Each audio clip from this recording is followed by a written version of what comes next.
Oops. Okay, good. Recording in progress.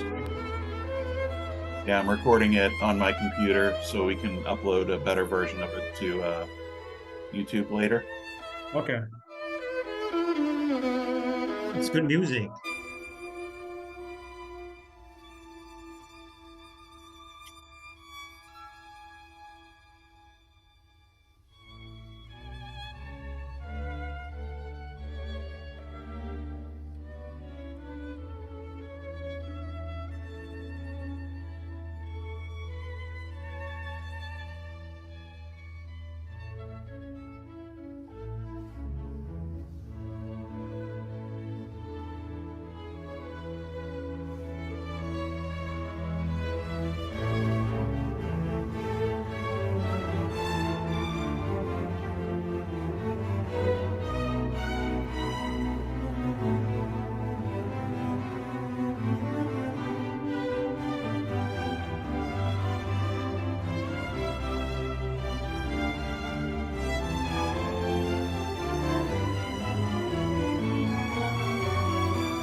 Yeah, I just texted Joel, Uh-huh. so Would you signal me when to start talking? I will. Yeah. Okay, thank you.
So when we get started with the broadcast, go ahead and mute your microphone and turn off your camera.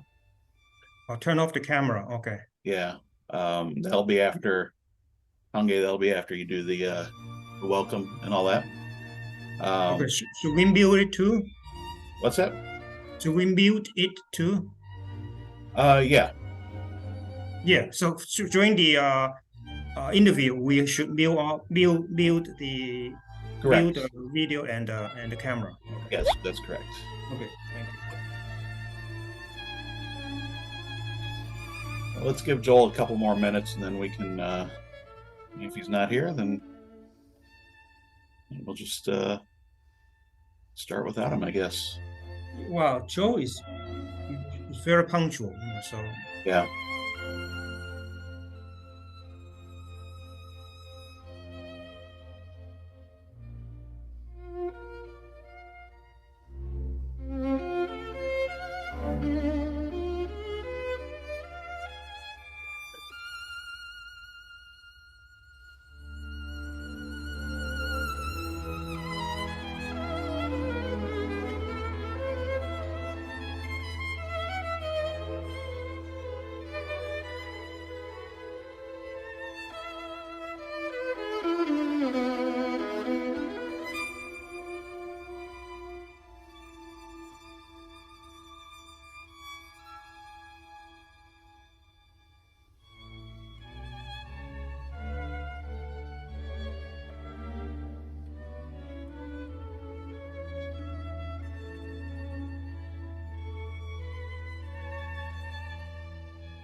Okay, so I'm turning off my video because nobody wants to look at me. Okay. And I'm going to turn off my microphone here shortly. I'm going to start the webinar, which will start letting people into the room. I'm going to turn down the volume on that real quick. Okay. But should be able to also do this real quick.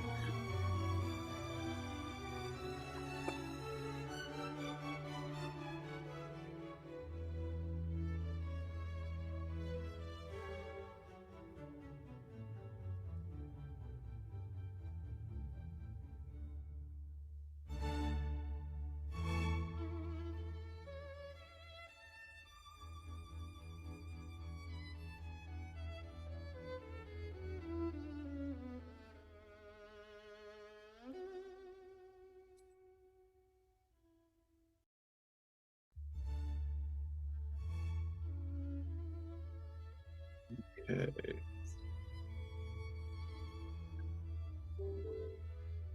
All right, I'm going to go ahead and start the stream. Hungay, give it another minute or two before you start talking. Okay? Okay.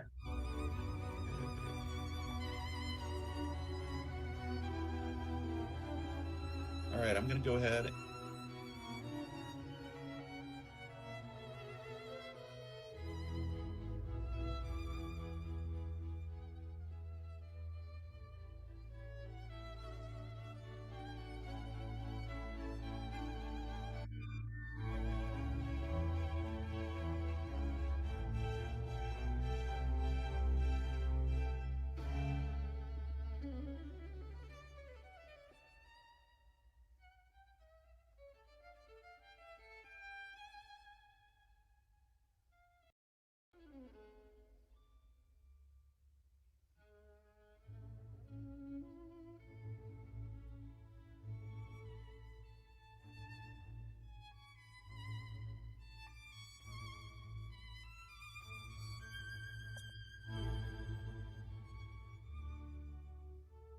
Good evening, ladies and gentlemen. Welcome to the Chinatown Hall meeting organized by the UMSL Global. I am Gay Fung, Dr. Wai Jiang, Professor of Chinese Studies. Today, I have two distinguished speakers with me tonight. And in a few minutes, we're going to listen to the interview and see the video for the Ambassador Burns. So I will conduct the panels for the 30 minutes session as follows. After the interviews, I will introduce the speakers. Both of them will make some remarks about the talk. And then after that, then open up for question and answers. So please write down your questions on the chat so that we can share your question with other audience. Thank you very much. So let's listen to the interview.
For more than 50 years, the National Committee on U.S.-China Relations has been the leader in promoting mutual understanding between the United States and China, the most important relationship of the 21st century. The National Committee strengthens that relationship by helping people on both sides of the Pacific to understand one another better and to address issues of mutual concern through exchanges, dialogues, and other activities. These programs address key issues such as economic relations, rule of law, security, public health, and the environment. in the belief that constructive Sino-American relations benefit both countries as well as the global community.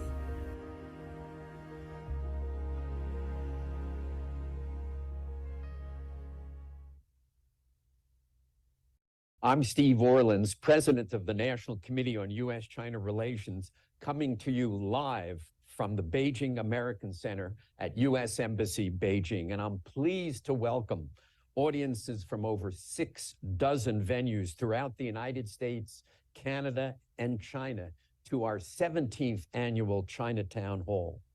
We convene Chinatown Hall in the belief that understanding U.S.-China relations is important for every American and Chinese. Educated populations lead to better policies. Over the last 6 months, we've seen increasing diplomatic activities between our two countries. Will it continue? Will there be substantive outcomes that benefit the people of America and China and give us a more prosperous and peaceful world?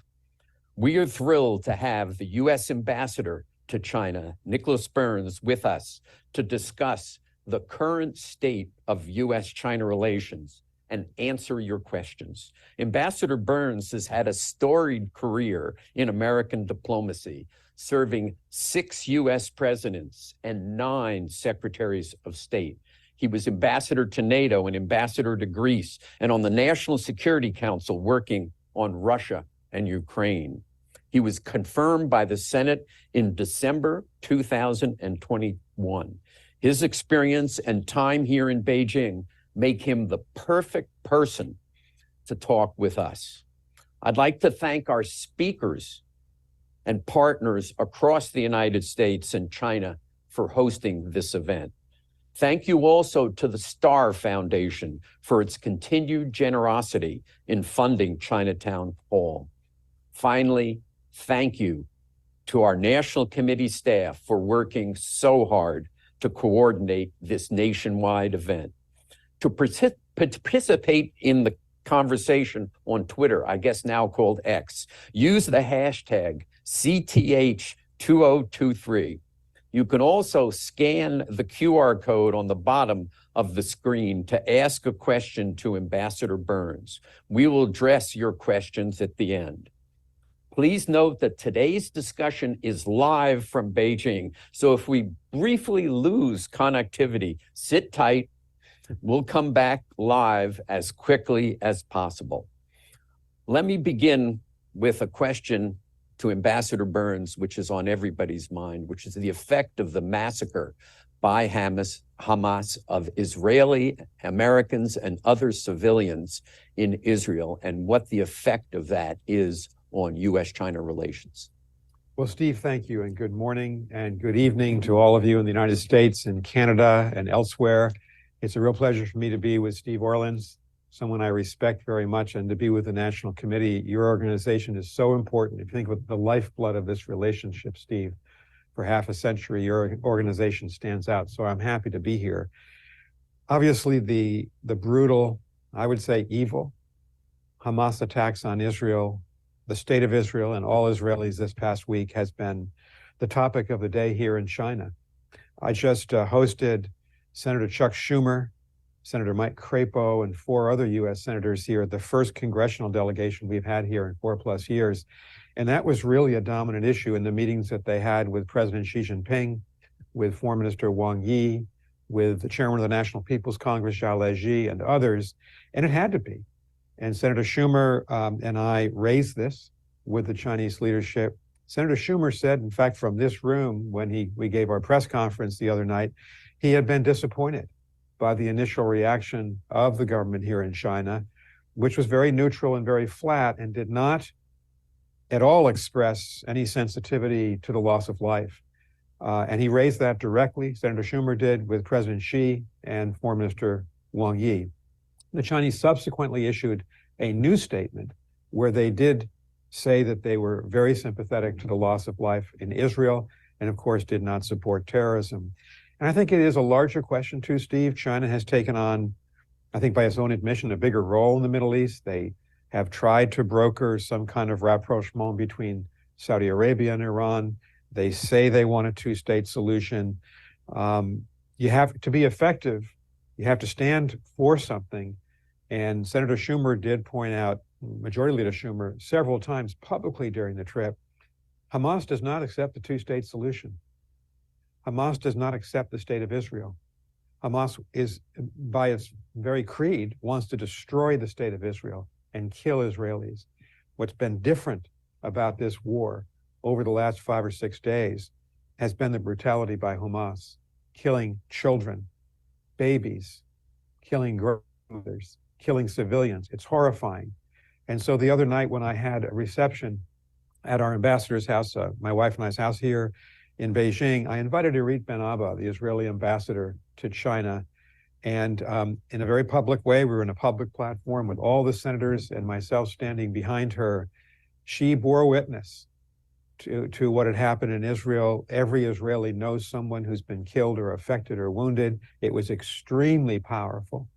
Each of the 6 senators spoke, and then I spoke on behalf of President Biden, and we all said unequivocally, we're standing with Israel. And I think this makes the United States' role in the Middle East so important. I served there as a young officer in both Egypt and Israel, and understand that we have an irreplaceable role in trying both to defend Israel, oppose terrorism, but support peace eventually at some point in the future. As you said, China is taking a bigger role in the Mideast. They've brokered, the establishment of diplomatic relations between the Saudis and Iran. Are we supportive of that effort? How does the U.S. government kind of view those activities? When here in Beijing several months ago, Foreign Minister Director Wang Yi was able to bring together the Saudi and Iranian foreign ministers. We congratulated the Chinese. I did. Jake Sullivan, our National Security Advisor, Secretary Tony Blinken, all subsequently said, well, if China can play this kind of role, if it's positive, then we congratulate them. It remains to be seen if China has the ability to be a true mediator, where you have to speak the truth to both sides. You have to look for differences. You have to be actively engaged every day. It's the kind of role we've played for the last half century in the Middle East. I don't see really indications of that. I should also say that was a deal that brokered the relationship between Saudi Arabia and Iran. Obviously, the United States has tremendous differences with Iran. And this week, obviously, we have been warning our government, Iran, not to become more involved than it has been in the events in the Middle East. Of course, Iran is an historic supporter of both Hamas and Hezbollah, creator of Hezbollah. So this kind of real world, practical diplomacy that the United States has practiced for a long time, you don't really see the Chinese doing that. So I think they're a little bit more distant from these problems than we are. During your time as ambassador, we've actually seen quite a significant change in U.S.-China relations in terms of communication. Yeah. So in your first 12 months, very little communication. Then after National Security Advisor Blinken met with Wang Yi in Vienna, we have seen a series of cabinet-level meetings. We've seen Han Zheng come to the United States. Yeah. We'll see Wang Yi in the United States next week. What changed? Why did it change? You and I are both veteran observers of this relationship. I first came to China 35 years ago. There's been a start and stop quality to contacts between our two countries, and that has not been our choice. But if you ask all my predecessors as ambassador over the last 15 or 20 years, there were periods of time when the Chinese, because perhaps they were opposed to something we had done, or it was a low moment in the relationship, stop all communications. That happened here under my watch after Speaker Pelosi's visit to Taiwan 14 months ago, and we supported her right to visit Taiwan. The Chinese shut down for a couple of months, all communication with our government. I actually had 7 or 8 meetings with then Vice Foreign Minister Gay Fung during this time, where we argued about Taiwan, but there was really no cabinet level discussion. After the balloon crisis in early February, the same thing happened. I think we certainly realize, I can only speak for our government, Steve, that it's unstable and it can even be dangerous when two great powers like China and the United States are not communicating at a high level. So we determined back in April and May that we had to try to stimulate many more channels of communication and much deeper cabinet level communication. So what's happened since then? Secretary Tony Blinken was here in June. Secretary Janet Yellen was here in July. John Kerry, our climate negotiator, in mid-July. Henry Kissinger didn't come as an emissary of the United States, but when a 100-year-old historic figure in the U.S.-China relationship comes to China and spends 5 hours with President Xi Jinping, came to our embassy and was honored for 3 hours by 700 of us. That was a big moment in the relationship. Secretary Gina Raimondo was here at the end of August. Jake Sullivan, and I was with him. We spent 13 hours in Malta. In Malta, on the island of Malta in the Mediterranean Sea a month ago for very good, practical conversations. And this past week, we had our first congressional delegation in 4+ years. And to have the majority leader of the Senate lead a delegation with 3 Democrats and 3 Republicans, and Senator Mike Crapo of Idaho was the lead Republican, they spoke with one voice. They were engaged with the Chinese leadership. They saw Xi Jinping, Zhao Leji, Wang Yi, Wang Wentao. We are back communicating, and I think that is essential. We have, as you know, Steve, better than anybody, 1,000 differences between our governments. And we have areas where we can work together. But we've got to live in peace. We've got to find a way to communicate. And I think we've done that over the last 5 months. Let's see if we can continue it. I think we can. You asked that question in your opening remarks. I think for the next several months and into 2024, we hope to continue this level of contact. Will we see substantive outcomes? Have we seen substantive outcomes? We'll see. Most of the major differences in the relationship have not been bridged. But the only way you can bridge them or manage the differences, because sometimes differences cannot be bridged. Our differences with China over Taiwan are not going to be easily bridged. But can we manage the differences in such a way that we are frank with each other? We in the United States defend our position as we have to do, but we don't descend into conflict. That, I think, is the key test of diplomacy, and that's what animates the men and women of our U.S. mission here in China. Has your access to both the official and unofficial China, so universities, think tanks, as well as official China, the government, changed during this period of increased contact? Do you have better access than you did in the days when you first arrived? It's changed dramatically. Along with this new phase in the relationship, obviously, I've been in many meetings with President Xi Jinping, Premier Li Qiang, of course, Foreign Minister Wang Yi. There were times, just to provide the point of comparison, say after the Speaker Pelosi's visit, following the balloon incident, I was not, and my colleagues in the U.S. mission were not welcome on university campuses, were not welcome to visit provincial cities and meet with local officials. That has all changed. Now, I have meetings with, I met the party secretary in Changsha a couple of weeks ago. We had a very good meeting. We didn't agree on everything. And I think the government here has made a decision that we need to be engaged. Here's the way we look at it, Steve. China and the United States are the 2 strongest military powers in the world. We're the 2 strongest economic powers in the world. We're really the only 2 countries that have true global reach around the world. We are in a historic competition and rivalry with each other. There's no other way to describe that relationship. And that rivalry or competition is likely to extend well into the next decade. So the test for us is, can we compete and yet also find ways to work together when it's possible? Climate change, global public health, food security, agriculture, fentanyl. We should come back to it because that was a major issue this week with the congressional delegation. And can we find a way to do that and make sure that we have enough connectivity with each other that we don't end up in a situation of conflict? I would say that encapsulates those 3 points: competition, engagement, and making sure that we're living without conflict. That encapsulates, I think, what both countries have to do in this very complicated relationship. Mm-hmm.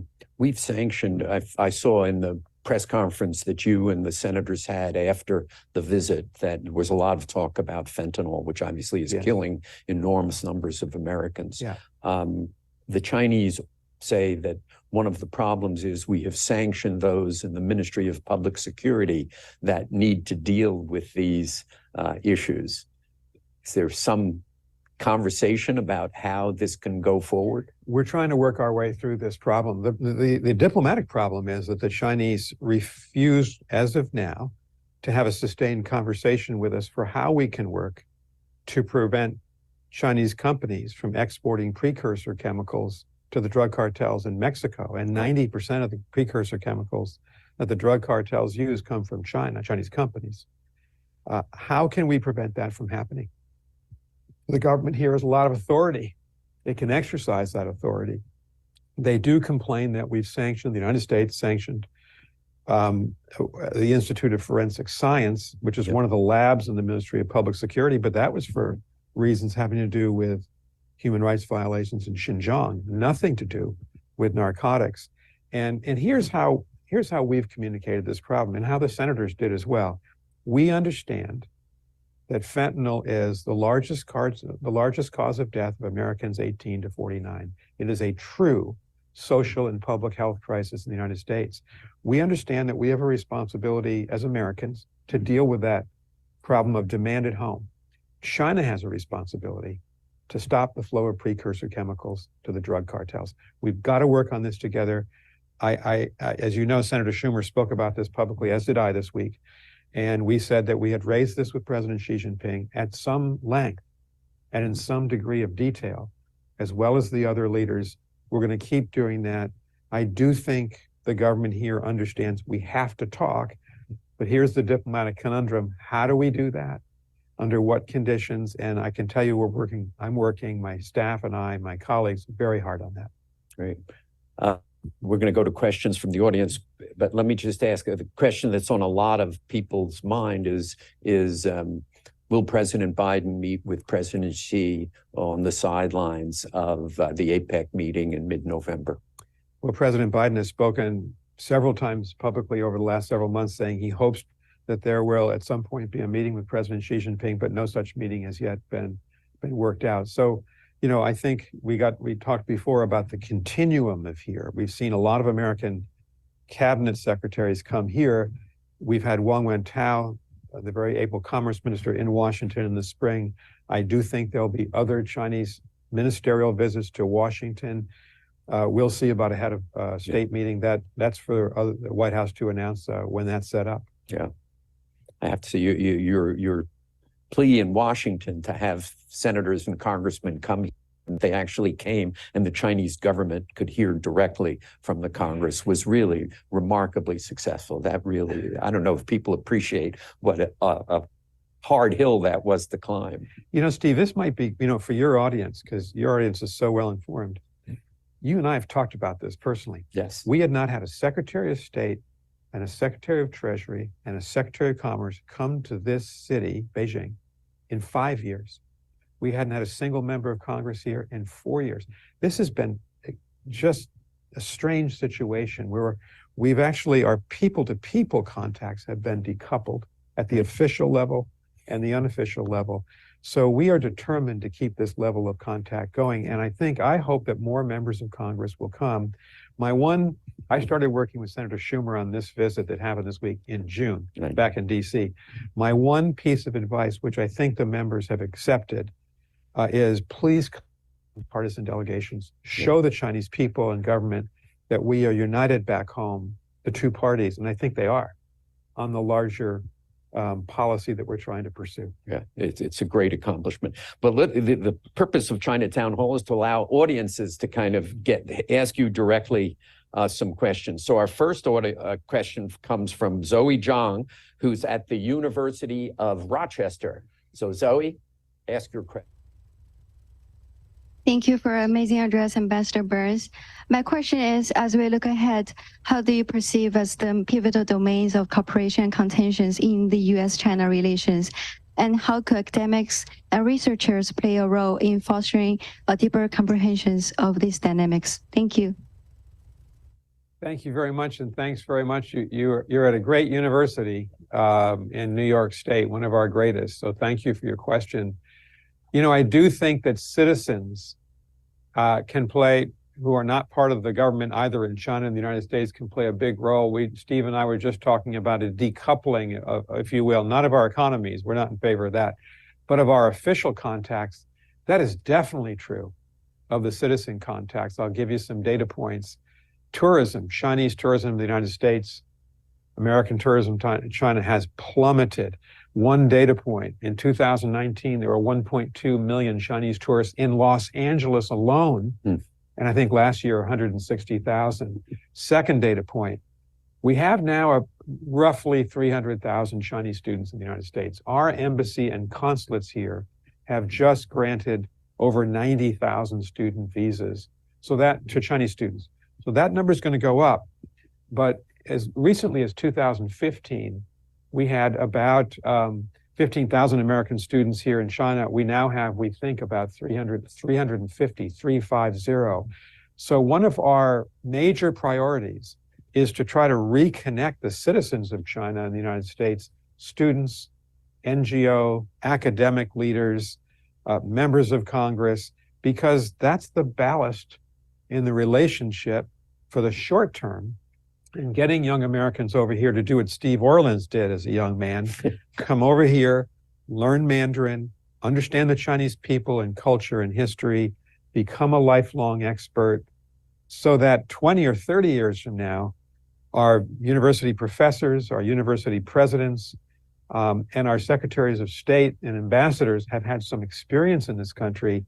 That's critical. And I do think the Chinese are meeting us more than halfway. In fact, it's interesting, President Xi mentioned the other day to us that he had written 4 American citizens, and he has. I've followed this in the People's Daily over the last couple of months. And there's some resonance here. I mean, the Chinese remember the Flying Tigers. Right. And 2 of the senators here, Senator John Kennedy and Senator Bill Cassidy, are both from Louisiana, and we stood in my office with a statue of General Claire Chennault, the leader of the Flying Tigers.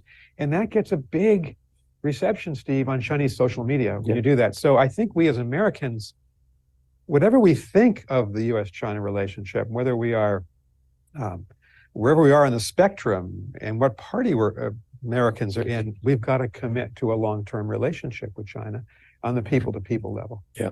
So thank you, Zoe, for a good question. Well, you know, on the people-to-people, we need more flights. We do. It only took me 24 hours to reach Beijing this time. That's all. That's all, right. I mean, I got to experience Istanbul because I flew back through Turkey. But we're supposed to go to 48 by December 31, and I hope. When I was at the Chinese embassy for the National Day reception, Gay Fung says, we hope we see a doubling of that early in 2024. Is that on the horizon? We're working hard on it. And for those who may not be aware of it, because you haven't tried to get here, Steve and I have had to fly back and forth. Pre-pandemic, there were about 340 direct flights per week between the United States and China. Right now, there are 24 direct flights per week. That is doubling this month. So it'll be 48 flights by the end of this month. And we do hope to make further progress. This is a very complex set of issues. This is a bilateral set of issues. So our U.S. Department of Transportation works with the civil air authorities here in China. They have to agree on the air routes because, of course, reciprocity is important. We don't want air routes that would be a disadvantage to United Airlines, American Airlines, and Delta, the 3 American carriers, versus the Chinese competition. We're working hard in it. We understand the people relations back unless people can fly back and forth. Yeah. I was pleased last night, the first time in many years where there was a lost American tourist in front of my hotel, and I had to help them get a taxi, I was very happy. We see very few American tourists. That's right. It is changing. Yeah. It's quite striking, and it's been 8 weeks between my visits, and there is a difference. We are seeing. Can I add one more thing? Secretary Gina Raimondo is here. She's responsible for tourism in our government. And she agreed with the Chinese Minister of Culture, that's his responsibility, Minister He, that there will be a U.S.-China tourism summit in Xi'an in the spring of 2024, and then another summit in the United States in 2025. And we're working hard on this. The Chinese government did a good thing before Secretary Raimondo's visit. They have enabled group tourism from China to the U.S. That's how most Chinese get to the U.S. So I think we'll see an increase in tourism, maybe slowly but surely. Yeah. Business ties have kind of been the ballast of U.S.-China relations for decades and decades. In the most recent Shanghai Chamber survey, the U.S. Chamber in Shanghai, American Chamber in Shanghai, the tension in U.S.-China relations was the biggest issue for them. You talked about that with the Chinese government over the last few weeks. Yes. What are the major challenges that you're facing? And are these working groups that have now been set up, are they going to help deal with some of these issues? I think so. What Steve is referring to is that during the George W. Bush, Barack Obama, and Donald Trump administrations, at least the beginning of the Trump administration, we had these very elaborate joint commissions on all sorts of subjects. So you had hundreds of officials meeting every year. That was all ended by President Trump. Our administration came in and said, we agree with that. Those commissions probably outlived their useful life. But we've gone back to the idea that you do need practical working groups. So just this past summer, we've created 4 commercial working groups. That was Secretary Raimondo. 2 Treasury-led groups. That was Secretary Yellen. And 2 agriculture groups. And that's a big part of our relationship. And that was Secretary Vilsack. So we're reconnecting. And, you know, it is important that we have regular meetings of our government officials. And in the commerce ones, we're bringing the private sector into the room with us to see if we can resolve practical problems. So I'm hopeful about that. We've just begun it. So I can't tell you it's been a roaring success yet. But the idea that we'd sit down together, and we had not been doing this for several years, I think is a very good one. Now, China's economy is obviously slowing. We argue about how much it's slowing. What will be the impact on U.S.-China relations? Well, that, as you said, our economic relationship in many ways has been the center of gravity for the last 50 years. We have a $690 billion two-way trade relationship. China's our 3rd largest trade partner after Mexico and Canada. We were with the party secretary, Chen Jining, the senators and I last Saturday evening in Shanghai, very dramatic, right on the Bund, looking at Pudong. And he said there are 5,640 American businesses in Shanghai alone. And so we have an enormous presence here, and China does in the United States. That is important for the global economy. We're the 2 largest economies. It's important for both of our countries. I know that the Chinese say, and the U.S.-China Business Council says, about 1 million American jobs depend on trade with China. So we've kind of planted our flag, Steve, on this issue. We are not in favor, our administration, the United States, of decoupling the 2 economies. We think that would be, in the words of our Secretary of the Treasury, disastrous. We are, and I'm working very hard on this, trying to help American companies succeed here. What we have done is gone to a term called de-risking, which the European Union has done as well. And that is, and the lessons of COVID have taught us, you don't want to be unusually dependent on any other country, certainly not in a rival country like China, for critical materials and critical supplies. And we're not willing to sell certain advanced technology, like advanced semiconductors, to the Chinese that could be used by the People's Liberation Army to compete with us.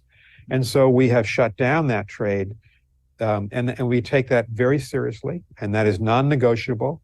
The Chinese are unhappy about it, but ironically, they're doing the same thing. They have been de-risking for at least 7 or 8 years without saying it, and they're certainly not willing to sell into the United States their most advanced technology. So I think we're seeing a shutdown on some of these technologies, and the president's executive order of August, which is going to put limits or even stop American investment into China in advanced semiconductors, in AI, for instance, some quantum information technologies. With that exception, companies can trade here. And so the de-risking versus decoupling, these two terms of art, have become very prominent in this relationship. In terms of the restrictions on capital flowing, the executive order, I think the question that those in my former life on Wall Street ask is, are similar restrictions going to apply to Japanese, Korean, EU, and British companies? Otherwise, we the Americans are simply ceding the market to others. Well, that's a complicated subject, and I'm not able to go into all aspects of that, but suffice it to say, I mean, just to call a spade here, China's our greatest rival. And as Jake Sullivan, our national security advisor, said publicly, when we announced these sanctions a year ago, these sanctions on the sale of advanced semiconductors, we're not doing this for commercial reasons to give an advantage to an American company. We're doing it for national security reasons. No government would ever sell its most advanced technology that can be used for military purposes to your strongest rival. Mm-hmm. And so we've done something that is unassailably in the national interest in shutting down this trade. I agree on technology, on capital. I'm not so sure. Let's go to the next question, which is from Sarah Canet, joining us from the University of Toronto. First time we've ever had a question from Canada. Hi, ambassadors. We're students from the University of Toronto, and we want to thank you for choosing our question. My name is Sarah Conte, and with my fellow classmate, we wanted to ask you how the United States should respond to China's Belt and Road Initiative, especially toward its trade relationship with European Union. Thank you very much. I've been to your university. A friend of mine, Ambassador David Wright, is now teaching at University of Toronto. So thanks very much for the question. And I know there are a lot of Canadians involved in this relationship, and you've got a great ambassador here as well, in Jennifer May. Thanks for asking about the BRI, the Belt Road Initiative. As you probably know, just next week, the Chinese are hosting a major summit to mark the 10th anniversary of the Belt and Road Initiative. President Xi Jinping is going to welcome a lot of world leaders here who are part of that program. Look, our view is that China has a right to put forward a program that it believes is in its interest. We think that program obviously has produced in some of its recipient countries a high degree of debt. And so we're not out campaigning against the Belt and Road Initiative. It's China's decision to go forward with it in its next phase. But countries have to beware of becoming unusually dependent on Chinese aid and on mounting debt. And we've seen examples of that in Sri Lanka and Zambia and elsewhere. But what's more important is not to say what we're against, it's to say what we're for. And you probably know that at the last G20 meeting, the United States and Canada and Britain and the European Union agreed that we should have our own program that would try to give badly needed infrastructure support to countries of the global South without leading to indebtedness, and to do it in a way that worker rights and human rights and sustainability are built into the program, which we believe are not always built in to the Chinese programs. So I would say this is an area of healthy competition. We refer to this word competition before. It takes on many dimensions. We're competing for military influence and power in the Indo-Pacific. We've talked about the technology competition. There's obviously a competition of ideas. We Americans and Canadians believe in human rights, the freedom of speech and religion, the freedom of the press, the freedom of assembly. The Chinese government does not. And we have a different idea of how development aid should take place in the world, and building in respect for worker rights, human rights, against slave labor. Those are important principles that Canada, the US, and other countries can undertake. So I think it's part of the competition on the global side, the stage between China and many of the democratic countries in the world. Let's talk about people to people and young people especially. You know, there's a letter circulating from young Americans and Chinese expressing their worry about US-China relations and where it's heading. What's your message really to young people? I mean, these are graduate student level folks. my message to young people all over the world and in the US and Canada and China is engage with each other. If this is going to be the most important bilateral relationship in the world, and it is, if we are the two strongest powers, we've got to find a way to live together in peace. It would be insanity to think that we would allow this relationship to descend into conflict or war. We're not going to do that. And so our people have to work together, study together, do business together, learn Mandarin. If you're Canadian or Brit or German or American, if you're Chinese, study in the United States. Our door is open to Chinese students. We want Chinese students to walk through the door of our universities. I was a university professor, taught many, well over 100 Chinese students in 12 years, and they're great students. I don't see how we think of the future of the world if you're a young person and not think of the China and other countries working together on climate change, for instance, or working together on global health as we try to foresee what the next global health challenge will be when mercifully the COVID crisis is finally over. So we have to think that we live in the same world and therefore share the same responsibilities. And doing what students do, which is to learn languages, understand the culture, that's critical. That's my advice. Yeah. Let me ask a very specific question on this. So the embassy and the consulates work very hard in issuing visas. So I saw the line when I came down. Right next door. That's right. It's in this building. When I arrived at 6:30 this morning, there was already a long line outside. This is true of the Chinese embassy in the United States and the consulates. There has been an unusual increase in people being granted visas, arriving in the other country and being denied entry and sent back. So I'm aware of Chinese who've arrived in the United States have been sent back, and I'm aware of Americans who've arrived in China and being sent back. It's obvious, it's not a huge number, but it's terribly discouraging. What can we do to fix that? Well, in either country, an American being given a Chinese visa, a Chinese being given an American visa, that's the first step in traveling. The second step is to enter the port of entry, whether it's New York or LA or Shanghai or Beijing. And there at the border, of course, you have to go through both immigration and customs in both countries. The numbers are not big. The vast majority of Chinese and American travelers get through immigration and customs and into the taxi cab or the Didi or the Uber and on to their visit. It does happen from time to time. We know it happens to Americans coming into China, and we also know it happens to Chinese citizens coming into our country.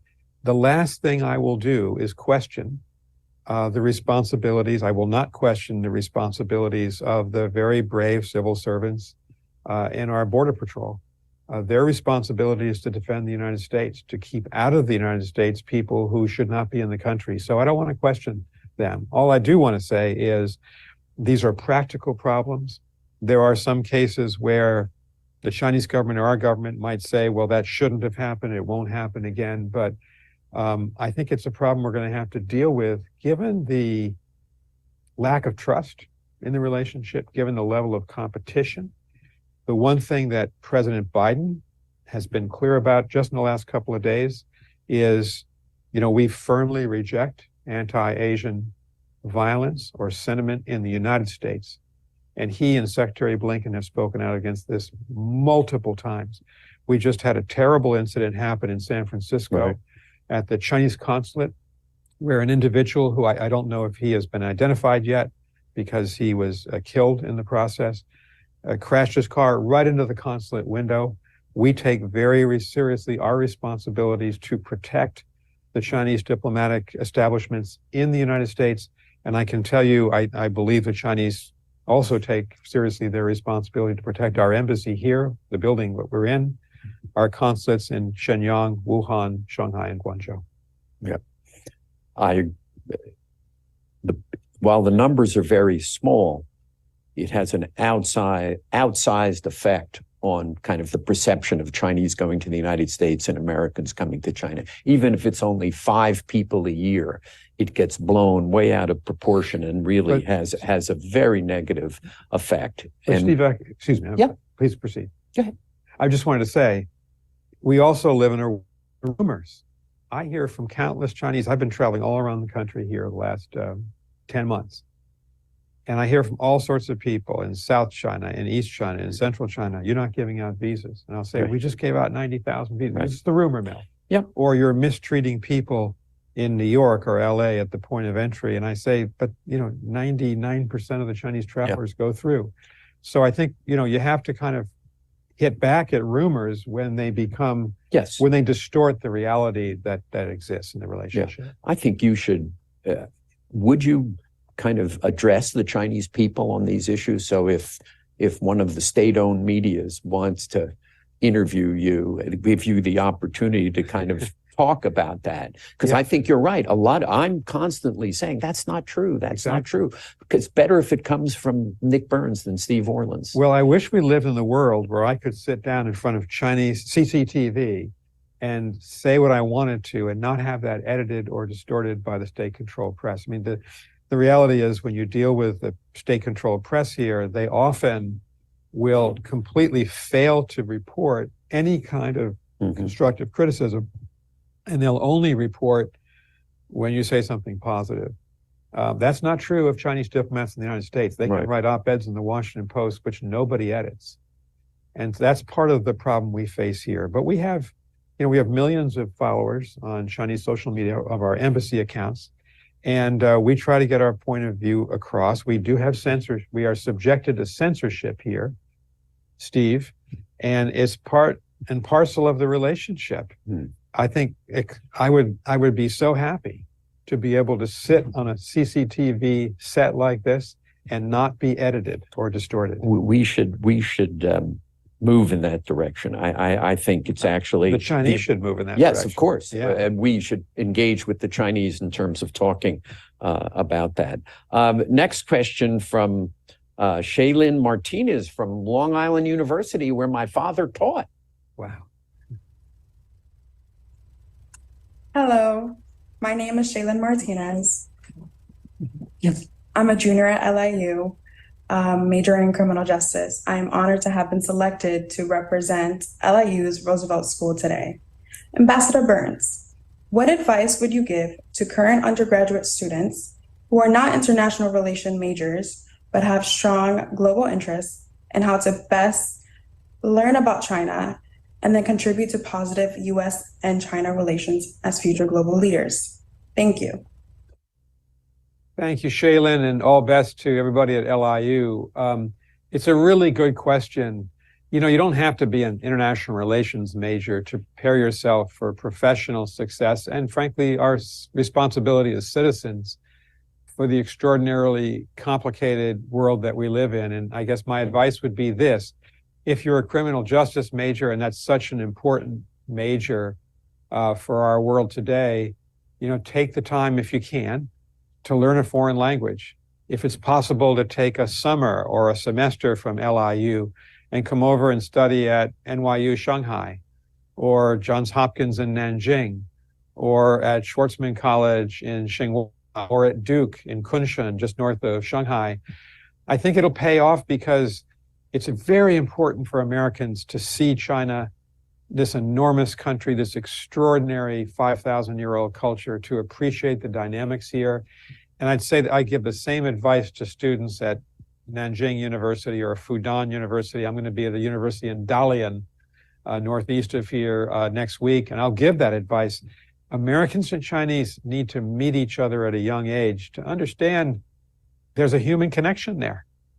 And that I think the issue of climate change is probably the one that connects young Americans and young Chinese best. We're the 2 largest carbon emitters. China's 31% of all global emissions. We're about 11. We have to take responsibility together. So that'd be my advice to you, Shaylin. Next question is from my old friend, Dr. Dennis Simon, who's in Durham, North Carolina. Thanks, Steve. And Mr. Ambassador, thank you and your staff very much for all your hard work. trying to stabilize and revitalize the bilateral relationship. As you know, science and technology cooperation have played a very important role and a very constructive role in the bilateral relationship. The S&T agreement was originally signed in 1979. In fact, it was the first agreement that was signed between the two countries after normalization. And it was up for renewal, as you probably know, in August, but it wasn't renewed, and instead it was extended for a 6-month period. Do you think that the agreement is eventually going to get renewed? Or perhaps maybe we even need a new agreement, a STA 2.0? I think that the failure to come up with some kind of new workable agreement could prove detrimental to the long-term interests of both China and the United States, as well as the rest of the world. So where do you think we're headed here? Dr. Simon, thank you very much. This is an active issue. As you say, the agreement expired in late August. We extended it. Both countries extended it for 6 months. I went over and talked to the Science and Technology Minister of China during that week, and we agreed, let's extend it for 6 months. We're now in negotiations. You know, I don't know if this can be concluded quickly.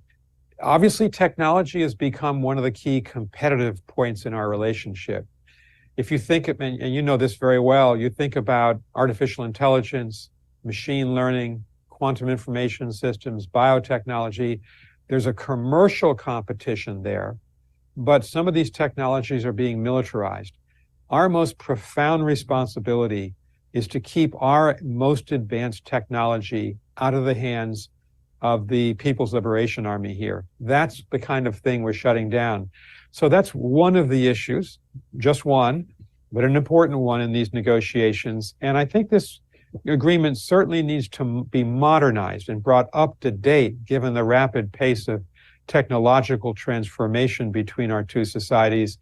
It remains to be seen whether we can reach an agreement here. And I just wanted to be frank about that. The only other point I'd make is we deal with 1,000 issues out here in this relationship. It's very broad. We have 47 U.S. government agencies here working on every aspect. I would say that technology has become the heart of the competition between our two countries, because not only does it have a commercial impact, which economy is going to be dominant, but a military impact. We have, I would say, a sacred obligation to make sure that the United States military remains the #1 military in the Indo-Pacific. It is in no way possible for us to allow the Chinese to overtake us in military power, and the science and technology issues are at the heart of that competition. So we take this very seriously. When Secretary Raimondo was here, she said she would not negotiate or compromise on our national security imperatives. I have taken, of course, the same stance, and we're led by our president, who has given us that instruction. Next question from Chris Higginbotham, who's joining us from Kansas City, Missouri. Thank you. Ambassador Burns, I've seen you riding the high-speed rails across China on social media, and it's clear to me and others that you share President Biden's passion for train travel. Do you engage with your local passengers on these journeys, and can you share any memorable interactions or insights you have with the Chinese citizens? Hey, Chris, thank you very much. All best for the Kansas City Chiefs this year and the NFL. Great team. I really love train travel. You know, if you've been to China, you've seen the extraordinary high-speed trains here. So for instance, when I go to Shanghai, most often, it's about 4.5 hours between Beijing and Shanghai. It's faster by plane. I prefer the train because, you know, when you take that trip, you cross the Yellow River, which is, it's like the Missouri River of China. Then you cross the Yangtze, and that's like the Mississippi of China. You see the great cities. You roll through Nanjing before you get to Shanghai. It's extraordinary. I've been to Xi'an by train. I've been to Wuhan by train. And it's just the best way to travel. And, you know, I don't travel first class. I travel second class because the U.S. government, I think quite rightly, wants us to economize. And so, you know, you sit next to a Chinese person, you talk.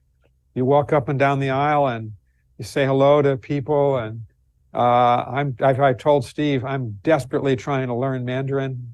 I've got How's it going? I'm a struggling student of Mandarin. The tones are difficult, but you try out your Mandarin on people. It's a way to engage. Diplomacy can be very isolated. You can live in a bubble, and I don't want to live in a bubble. So I prefer the trains, and I'm going to keep traveling by the trains. I usually will do some social media, and it's interesting how that has a resonance. The Chinese people respect when you are with them. Maybe you say something positive, and I think it's very important, despite the competition, that we say to them, you have a great train system. We admire you for that. Yeah. And so thanks for the question, Chris. Yeah, I love train travel too. And one of my dreams, which I guess is not going to be realized, having been a regular commuter between Boston and Washington, right, on a very slow train. Amtrak's getting better. We're making the largest investment in the history of Amtrak, and that's because of President Biden and the infrastructure bill. Yes, well, he, of course, is the Amtrak president, but we're not. Any chance we can use Chinese high-speed technology in the United States on that rail line, which would improve my life markedly? I'm not aware that we're going to use Chinese technology. I think this is going to be an all-American process, but Mitch Landrieu, who runs this infrastructure program, but the person who knows more about Amtrak than anybody else is President Biden. We are going to see, I think, a dramatic, over time, improvement, because I'm a Bostonian, in that travel of Boston, New York, Philadelphia, Baltimore, Washington. But it's never going to be like New York. And Wilmington. It won't be like New York to Shanghai. I mean, the Beijing to Shanghai. Well, you never know. You were ambassador to NATO. You worked on Russia when you were in the National Security Council. Yeah. What does that relationship look like from the U.S. Embassy, Beijing? The relationship between China and Russia, and how are we viewing that? Well, China and Russia declared February 4th, 2022, a no-limits partnership. China's paid a heavy price for that in its support for Russia in the Ukraine, in the brutal invasion of Ukraine. Europe has rejected that. NATO and the EU have called China a systemic rival, in part because of that. In our view, it was poor choice. Putin and Russia are a pariah. They've broken all the red lines, through the red lines of the UN Charter. They've invaded another country illegally. And so I think that the American position here has been strengthened in both our relationship with Europe vis-a-vis China, and certainly if you look at the vast strengthening of the US-Japan alliance, the US-South Korean alliance, the US-Filipino alliance, the Quad with India, the United States, Japan, and Australia, the development of AUKUS, Australia, US, and UK. I think as a consequence of that, Steve, countries are flocking to the United States because there's a fear that an axis of Russia and China, perhaps with Iran and North Korea, those three of them are nuclear weapons powers. None of them are democracies. Several of them are major human rights violators. This has not been a good choice in our judgment. You heard that from our congressional delegation this week. I mean, very forthright in those views. And we hope that China will use its influence on the Russian government to end the war in Ukraine. And we have also said that we are watching to make sure that China does not provide lethal military assistance to Russia for that war. We don't believe it has lethal military assistance, but we're watching. So it's really been a seminal event in the US-China relationship, but also in the way that other countries are reacting to China because of this choice. Is China trying to mediate an end? They've obviously sent an envoy. It's not clear what the results have been. They sent Ambassador Li Hui. I met with him, had a long talk with him about this. They don't appear to be mediating. They have established a 12-point position paper, but they do not appear to be really trying to actively mediate between Ukraine and Russia. We're reaching our closing hour, but so you're talking right now to tens of thousands of Americans in all walks of life. That's the point of Chinatown Hall. What's the most important message that you want to give them? That about the US-China relationship, this is an enormously complicated relationship. But I think we have to face the fact it's going to be highly competitive in the areas that I talked about: security, technology, economics and trade, human rights. And we have to defend our interests, and we have to be tough-minded. At the same time, we've got to work with China, where our interests align on climate and on, they have to do so much more on fentanyl. We can work together on global health. And third, and here I'm going to really represent the words of President Biden, we have to keep the peace between our countries. And so we need greater military-to-military contacts to do that, Steve. And we have to think of the future as the United States and China sharing the planet and living with each other despite these enormous differences while we compete. That is a very difficult equilibrium, but it is our fate. And I can tell you, I couldn't be more proud of the women and men of the American mission here. You're in our embassy building.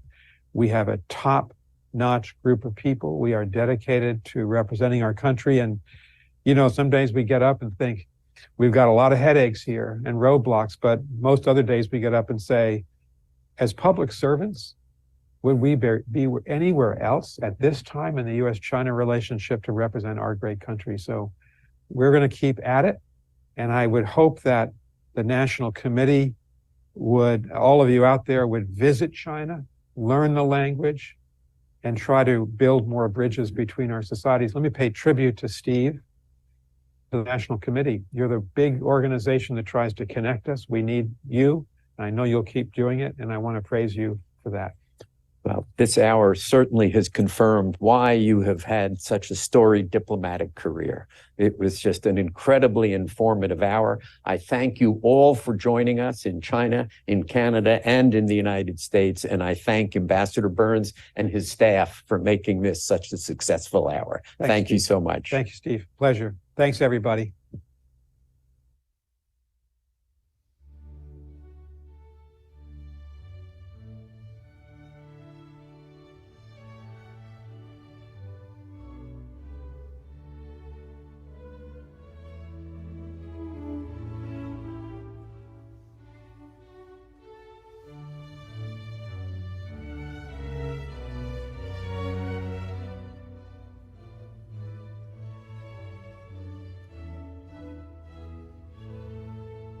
Good evening. Welcome back to the China Town Hall meeting. I'm Gay Fung, and now I'm going to introduce two speakers, my esteemed colleagues to you.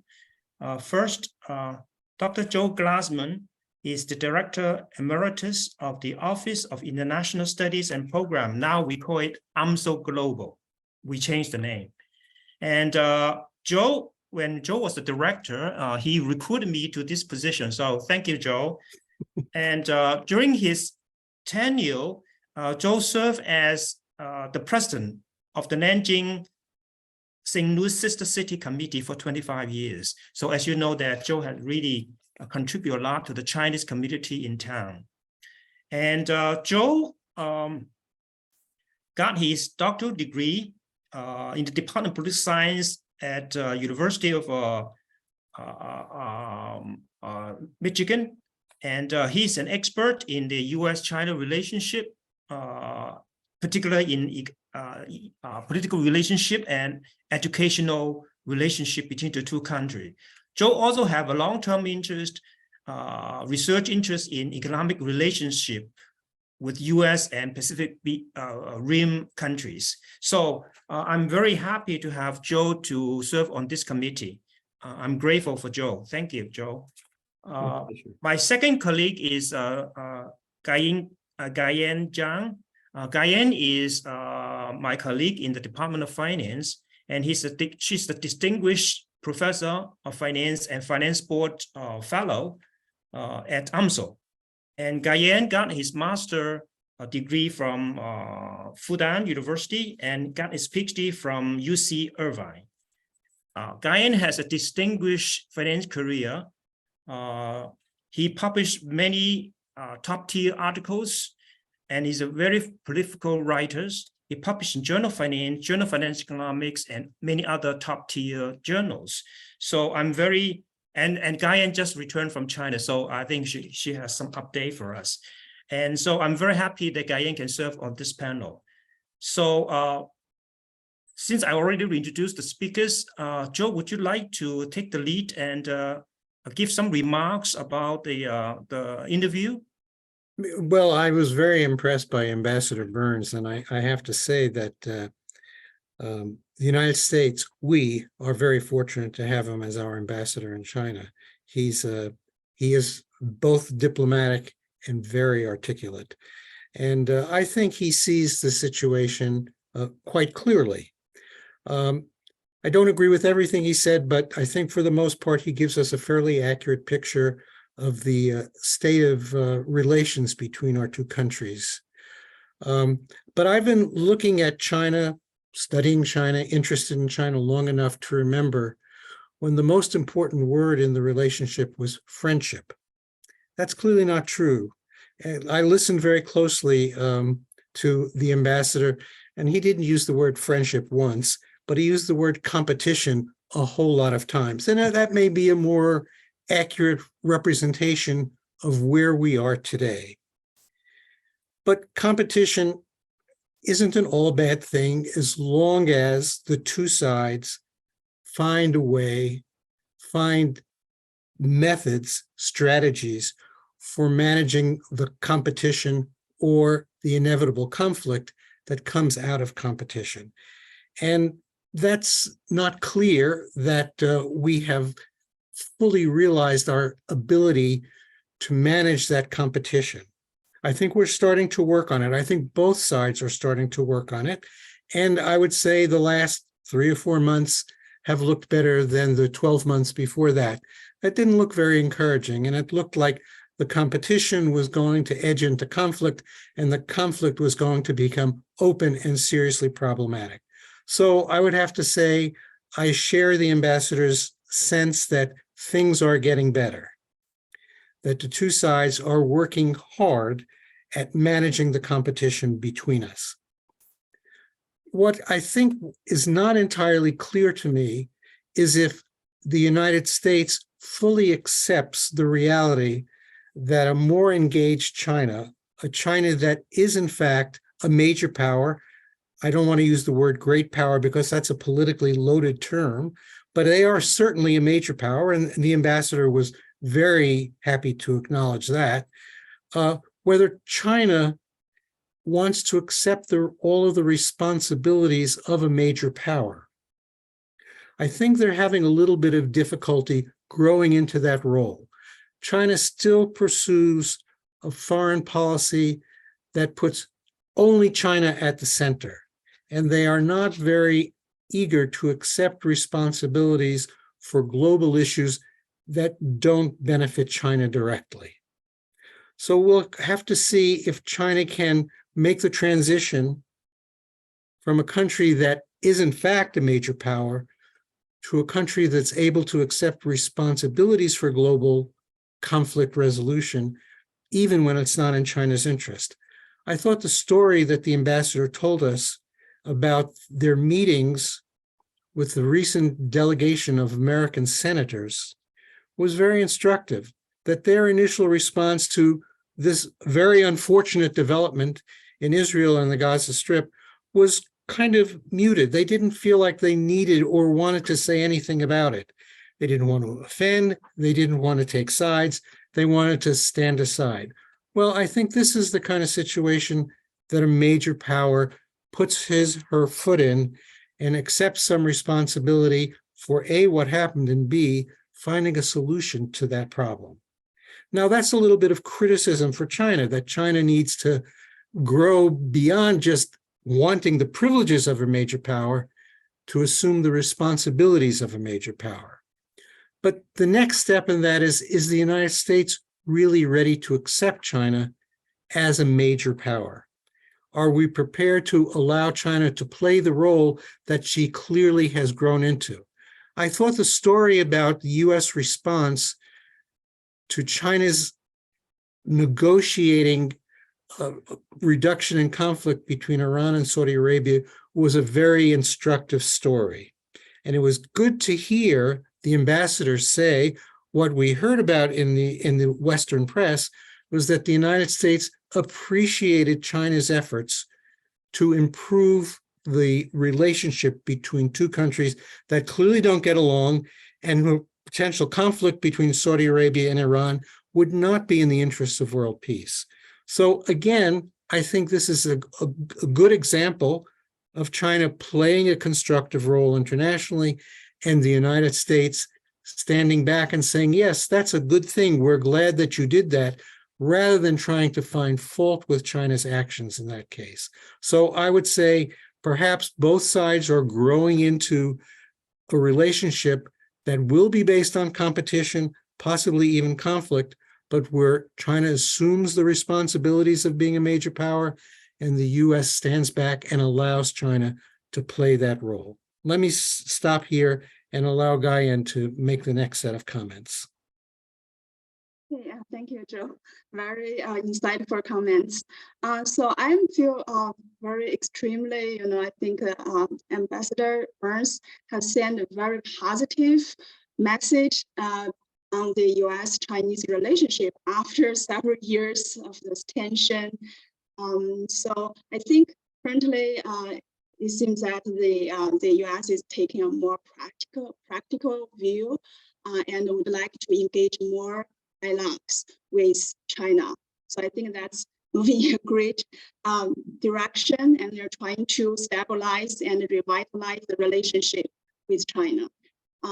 Where at the meeting that there is a competition, strong competition, like as Joe said, they didn't, Ambassador didn't mention friendship, but mentioned the rivalry, competition many times. But on that ground, he mentioned that we need to find ways to live in the same on the same planet in peace. I think this is a very important message. And another thing is he mentioned we do not want to decoupling, but de-risking. So not hurting national security, but on that ground, we still want to,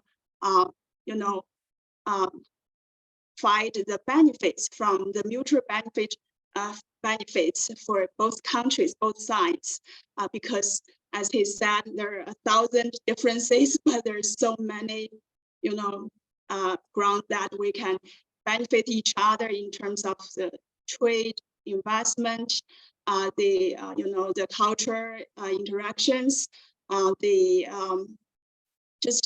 like technology, so on and so forth. And he encouraged more people to contact between two countries, especially the young people. He encouraged learning more, Mandarins, like encourage like Chinese students to come to the US and encourage US students to go to China. And they started to meet each other at young ages. I think that are some very, promising messages, and encourage like the college students to start knowing each other, to start the engagement relationship earlier on. And that would be lay a great foundation for the future development of the two countries' relationship. So some positive news here I heard is there are some more flights are coming between two countries, and I personally, that's a great message. And when I go back to China, I do have the same feeling about the high-speed train. So share the same thing. So there are many things that in China it is advancing, but we want to see, in this extremely complicated relationship, how both countries can benefit, and to seek the cooperations in some common grounds, especially like I mentioned, like global health, about the climate change, and to avoid the military conflict or keep the peace, especially for these two extremely important economic and military power in the whole world. So overall, I feel very optimal about the future relationship between US and China. So I feel quite positive about this speech, this interview. Thank you.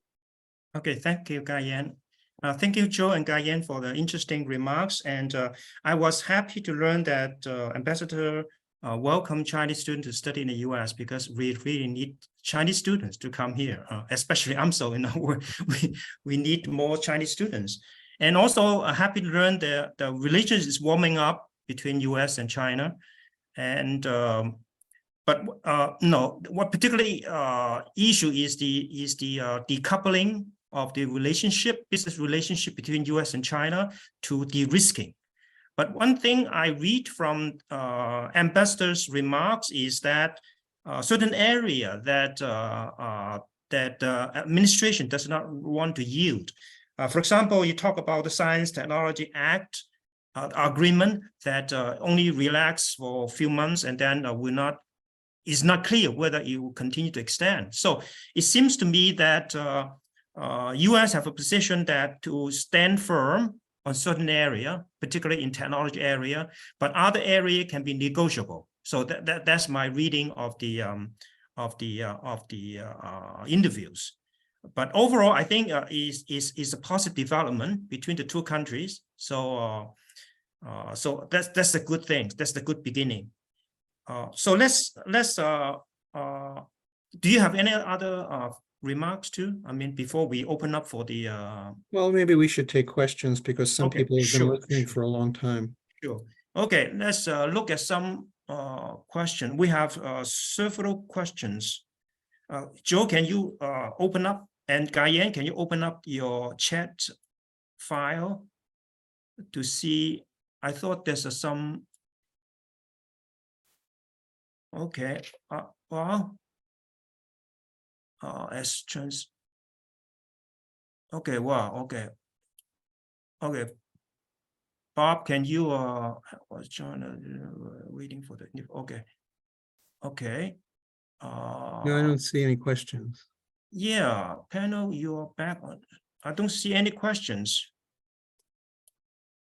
Well, if we're waiting for questions, let me offer another comment. Okay. That came from Ambassador Burns' remarks.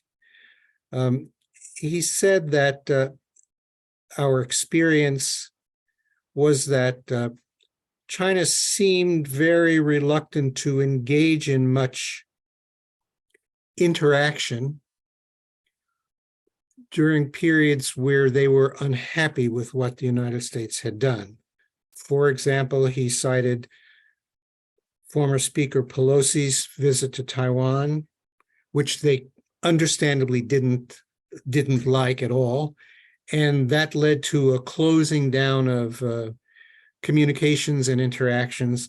And then the shooting down of the weather balloon, which the US called a spy balloon, led to a second closing off of contact.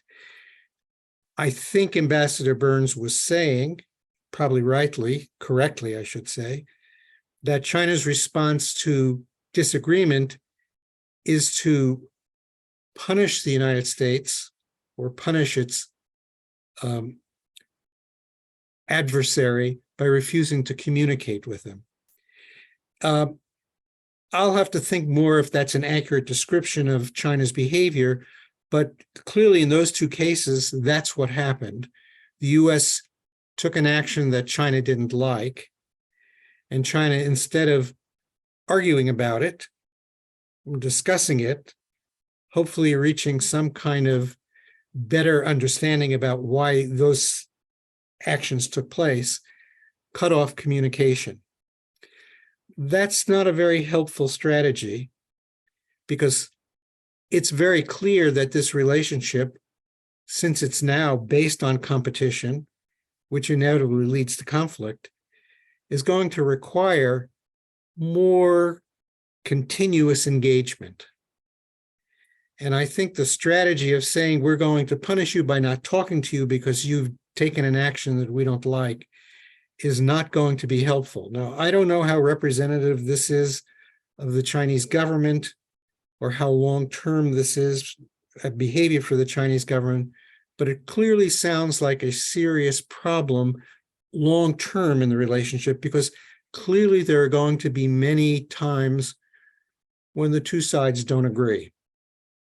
Okay. when the two sides want something very different to happen. Okay. And it seems at a time when it's most necessary to talk, even if that means argue, China doesn't seem to want to engage in that kind of conflict behavior. Cutting off communication in the face of conflict does not seem to be a very instrumental for resolving that conflict or improving the atmospherics between the two. Okay, thank you, Joe. That's a question directly to you. I don't know where you can read it. The question is this: do you envision the transition between friendship and competition to shift in the near future, especially given Ambassador Burns said about the Israel-Middle East conflict?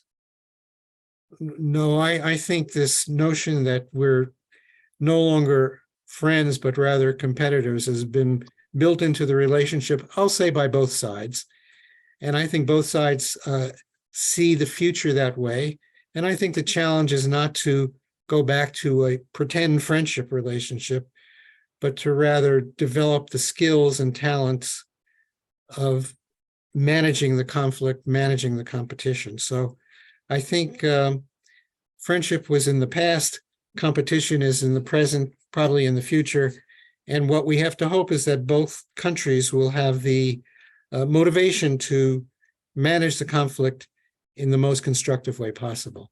I think Joe is right, because according to Chinese philosophy, always talk about issues over dinner table, right? Have some drink. So friendship is the basis for moving forward. So I totally agree with you that friendship should be the base rather than competitors issue. Okay, the second question is this. I'm curious if any of you were surprised by any of ambassadors' comments, either positively or negatively. Gayen, have any comment on that? Are you surprised? I'm a little bit surprised about the positive direction I'm seeing. I think I see more hopes than what I thought based on what the public media has released. Okay, so I think that's a positive message.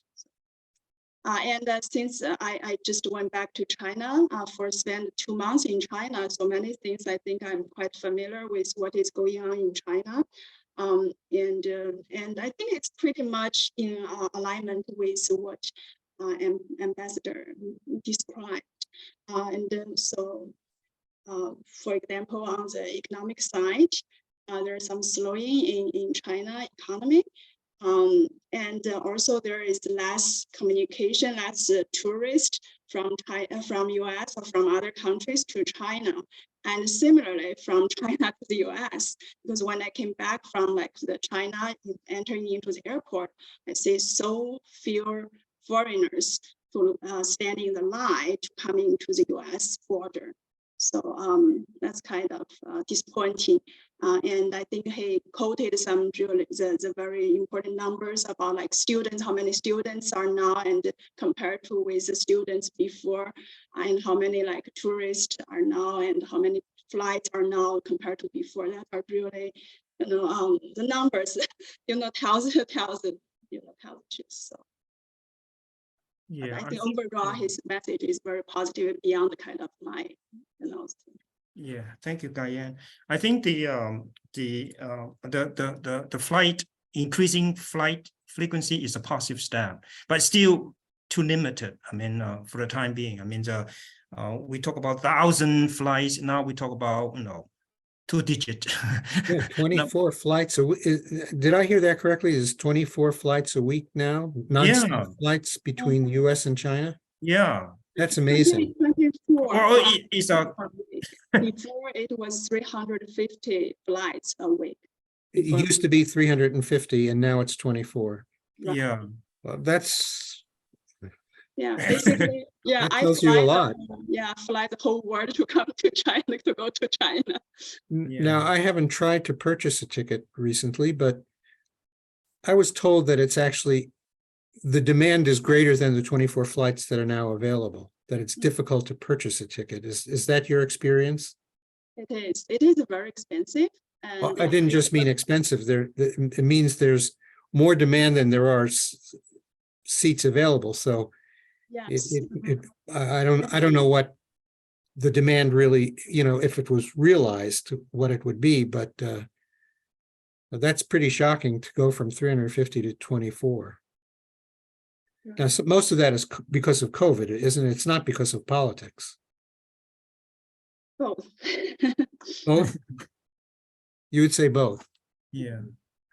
Okay, that's another question coming in. It says this: it was heartening to hear that Chinese and American students would be encouraged to take cross-cultural classes. What are the specific industries or technologies that all of you think people would benefit from both directions? Well, this is a tough question. And it's not clear what this question means. Of course, there's no mandatory, right, for students to take cross-cultural classes. It's up to the student themselves to make the decisions. Then I'm sure there's a benefit of for both of countries' people to learn about other people's cultures. I mean, that's a beneficial in that respect, because we cannot just think within our own context. We have to think outside the box to learn how other people think, because we do not necessarily think similar way. So I think there's a benefit to learn more about other Chinese, not just Chinese, but other cultures, so that we can broaden our horizon, right? I mean, that's my understanding. And I think all of that, which I totally agree with, competes with the notion that education needs to be about preparing people for jobs and careers. Cross-cultural education doesn't necessarily, it may prepare you for life, but it doesn't necessarily prepare you for the kinds of jobs that are in high demand. So I think students sometimes are faced with a choice between learning to be a better citizen versus learning to improve their career opportunities. Optimally, they would do both, but I think higher education frequently sees that cross pressure between what students should study while they're in a higher education institution. Yeah, and on top of that, I think there are definitely many areas, many subjects that both countries will benefit from each other. For example, like the business, so I, encourage more students to come from China to learn like business in United States. Mm-hmm. For example, like finance, right? So finance is still like in the US, the finance business is number one, no doubt about it, right? So if the students can gain some experiences in US, large financial companies, financial institutions, then if they go back to China, they can, share their expertise, their knowledge there. And even in the technology area, which are kind of sensitive recently, but I think there are still many areas that are not so sensitive that will benefit everybody, benefit the whole, the global community, such as like the climate change, such as like healthcare. I think that hurts. That are like stake to everybody on the planet.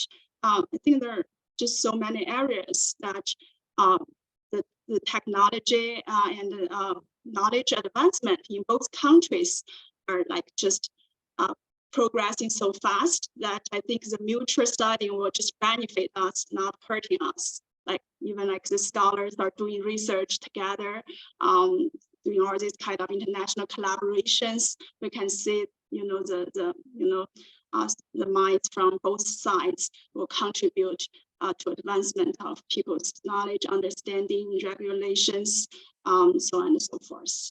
So I think there are many areas that students will benefit from it.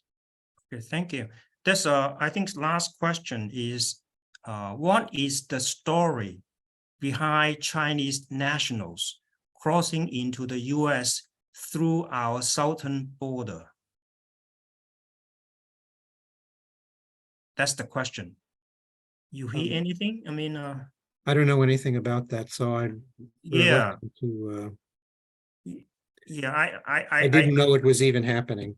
Yeah, I don't know any story there. Okay, me too. Okay, so that's Gayan, you have any information on that or?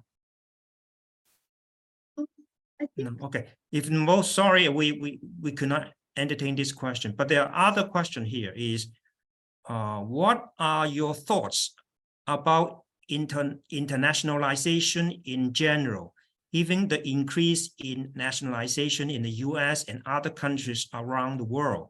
And how does this impact international business? Well, why don't you Hungay, perhaps you could Okay. Yeah, I think deal with that. In the US, we always stress internationalization programs. For example, in the business school, we have AACSB accreditations, and one of the requirements is really we need to globalize our curriculums. So I think it's important just look at American first, and we have to look at what other countries doing, how business is conducted across different borders, right? So I think internationalization programs are very important for our students and for their future job opportunities and for their knowledge base. So I think international business is still an important aspect of American life, because we still import either from Mexico, Canada, and now China, the third largest player, and other places, right? And Vietnam and other places. So I think in terms of business, US still depend on other countries in terms of conducting business, how they conduct business with the US. Yeah, I would like to add a little bit here. Okay. So yeah, so in the past several decades, so the whole world is more like towards the globalization until the recent several years. So it's kind of more nationalization. But I think there are some economic-based reasons after the 2008 financial crisis. Every countries have some problems, economic problems. Then there are some kind of beggar the neighbor, strategy, like what had happened in the Great Recession, Great Depression back in 1920s.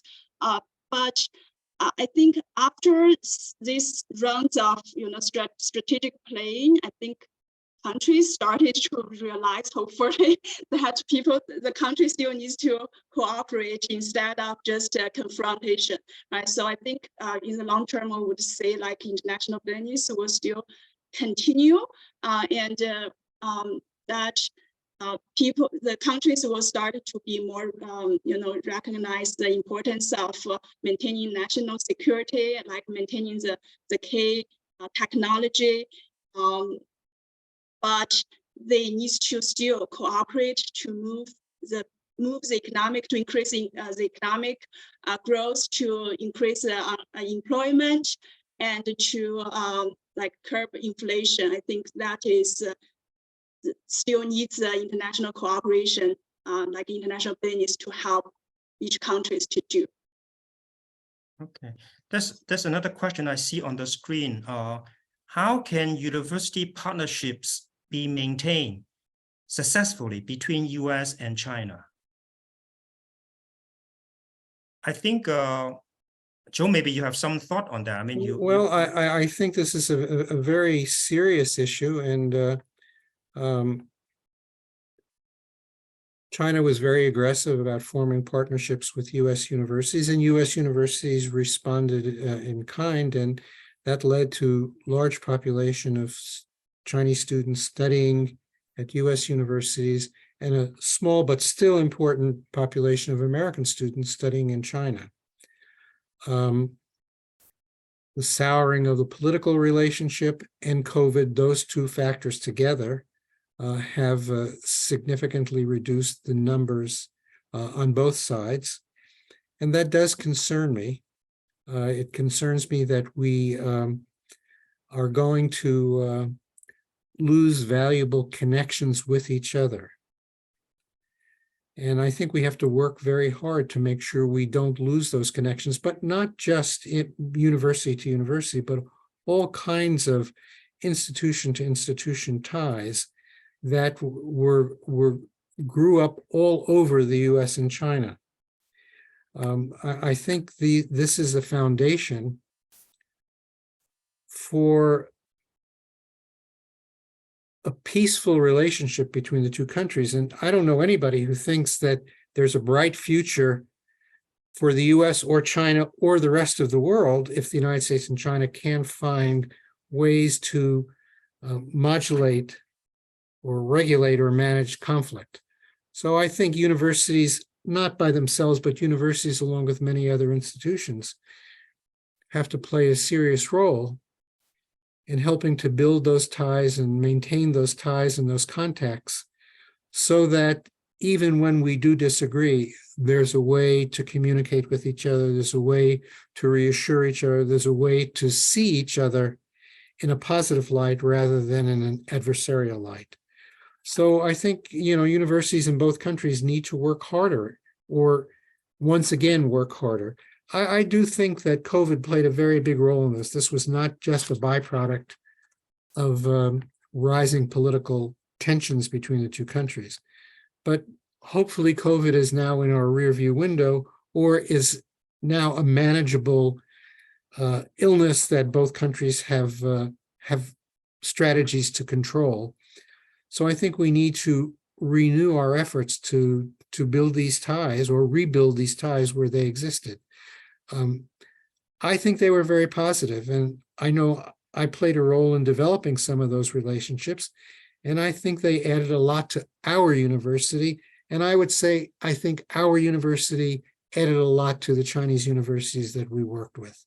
So I think we entered a period of hiatus, perhaps for several reasons, but I think that period needs to be over, and we need to work at rebuilding those ties. We all worked very hard to initiate those ties in the first place. When we started this, we didn't know that we could do that. China seemed like another planet. But we thought we needed to do it, and we did it. And the Chinese universities also had to extend themselves and work hard at doing this. So I think this is something that can be recovered. And I think that it's the task or the responsibility of leaders at both Chinese and US universities to rekindle those linkages. I think they're very important, and I think they will serve the long-term relationship between the two countries very well, much as they served the relationship in the past. Yeah, I totally agree with Joe. I think besides the university play a role, I think also both government, the US government and Chinese government, have to play a role to help develop the relationship in terms of between university. For example, the US issued the travel warning to China, right? So that's not a good signal. Because American will go to China will be kind of scared because they is warned by the federal government that not to go to China, and so, and also China also have to do more to promote American to come to US and promote university, have joint research project with other university or other ventures with other universities. So I think both government have to play a more active role than just university themselves do the job. Agreed. Yeah, I think we have more question. I don't know. We are running out of time. How you want to handle this? I still. Well, why don't we take one more question and then thank our audience? Okay, sure. The next question is, to what extent do you believe that China is analyzing the United States stance towards the Russian-Ukrainian conflict as the Chinese decides how to approach Taiwan? This is, this is a political issue. To what extent do you believe China is analyzing United States stance? I think the issues, I mean, in my mind is according to United Nations law, okay, that one country cannot invade the other without legitimate reasons. So I think US have that legitimacy to intervene in that war, okay? Same as the Hamas attack on Israel, because under the United Nations law, that civilian cannot be attacked and killed. So US have the right to blame the Hamas attack, the actions. So I think I don't know how China react to that, but we work according to the law, to the international law, right? So that is the way I look at this.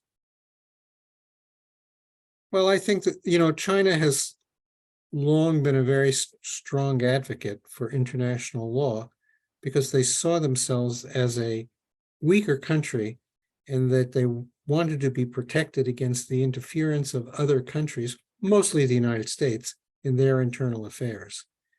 And they perceived the United States as contemplating the invasion of China to overthrow the Communist Party, et cetera, et cetera. So China has a long history of being a strong advocate for international law for their own reasons. So I have to say that I found the Chinese position on the Russian invasion of Ukraine very unfortunate.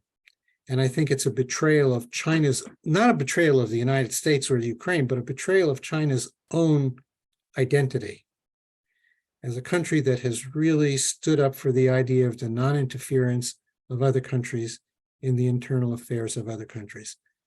Ukraine was a sovereign nation, and that sovereignty needs to be respected.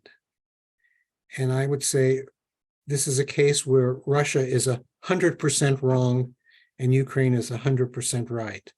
And so I think in this particular instance, the US has done the right thing. And I would say China, by being so equivocal in tolerating Russia's invasion of Ukraine, has done the wrong thing. I think to be faithful to their own long-standing position of being opposed to the interference in the internal affairs of other countries and respecting national sovereignty, China should have at least been openly critical of the Russian invasion of Ukraine. I would be happy to say that to anybody in China, so I'm not just saying this to Americans. I think China had an obligation to itself to be faithful to its own values. And in this case, they should have been able to offer not necessarily financial or military assistance to Ukraine, but at least verbal assistance and a recognition that what the Russians did was unconscionable and unacceptable to the global community. Okay, thank you, Joe and Guyan, for interesting remarks. And sorry, there's two other questions I cannot answer because of time, because we already exceeding 10 minutes of the specified time. So anyway, thank you so much for coming, and thank you. Thank you for your leadership, Hungay. Thank you, Joe. And Thank Guyan. you. Bye.